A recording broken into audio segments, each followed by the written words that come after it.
Разговарам со директорот на финансиската полиција Александар Тргачевски. Добар ден, добро дојдовте во вестата. Колку што можевме да видиме од денешното соопштение, има повеќе од 10 случаи на малверзации. Може да ни кажете како се одвиваше, како се отплеткуваше мрежата? Да, како што кажавте, денес финансиската полиција во соработка со јавното обвинителство во Скопје успешно реализираше оперативната обработка Геодет, која што е една од најкомплексните оперативни обработки кои што ги има работено финансиската полиција од своето постоење, во рамките на своето постоење. Се работи за една оперативна обработка која што се работи веќе 5 месеци интензивно. Инаку морам да напоминам дека оваа оперативна обработка е започната по иницијатива на Агенцијата за катастар на недвижности, имено тамошниот сектор за внатрешна контрола, при вршењето на редовните контроли во Центарот за катастар на недвижности Скопје, има детектирано низ неправилности во работењето на определени стручни лица од геодетска насока и дипломирани правници. Откако финансиската полиција е информирана дека тоа се случува, бидејќи се работи за имот кој што е пред се сопственост на Република Македонија, во соработка со јавното обвинителство во Скопје, отворена е оперативна обработка која што доби кодно име Геодет, која што за среќа денеска успешно е реализирана. Кој од овие случаи што ги набројувате најдрастичен, има најголеми последици, најголема штета?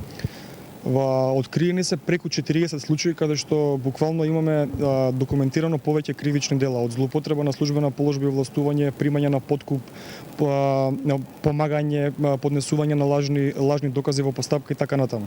Инаку сите случаи се тешки сами по себе. Можам да кажам дека стотици илјади метри квадратни земјишта кои што е сопственост на Република Македонија без никаков правен основ се запишани на физички лица. Исто така стотици илјади метри квадратни земјиште кое што било сопственост на едни физички лица без документација е запишано на сосема други физички лица, зашто определени лица во катастарот кои што сега се веќе и опсени имаат примено определен паричен надоместок. Морам да напоменам дека еклатантен е и примерот со запишување на голем број на времени објекти пред се на територијата на индустријската зона Злокуќани, кои што биле од времен карактер, се запишани како објекти од траен карактер и како деловни простори, што секако е голем пропуст. Дали е можно проширување во смисла дали има и други инволвирани од самата институција, можеби од други институции и дали очекувате да пронајдете и други злоупотреби правени на други локации? Можеби во другите институции. Така, значи како финансиска полиција остануваме будни доколку добиваме информација за било какво кривично дело во областа каде што Република Македонија е оштетена, ние секако ќе действуваме. Доколку повторно добиеме иницијатива, односно сигнал од било од Агенцијата за катастар на недвижности или од некој друг орган или физичко лице дека државата е оштетена, ние ќе действуваме. Колкава штета има овде на државата, колку пак има на приватни лица штета?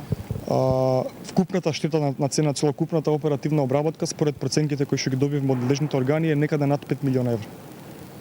Со какви докази располагате во цела оваа ситуација? Сите докази кои што се потребни за водење на постапката, бидејќи како што кажав од самиот старт е вклучен и јавен обвинител, се мислам целосно издржан, или сепак да оставиме на судот да цени. Благодарам многу што бевте дел од вестите на Канал 5. Јас само за крај да кажам дека во овој момент 19-нината приведени осомничени се наоѓаат во кривичниот суд, каде судија на претходна поставка треба да одлучи дали ќе има мерка притвор или пак ќе бидат пуштени на забраната на слобода.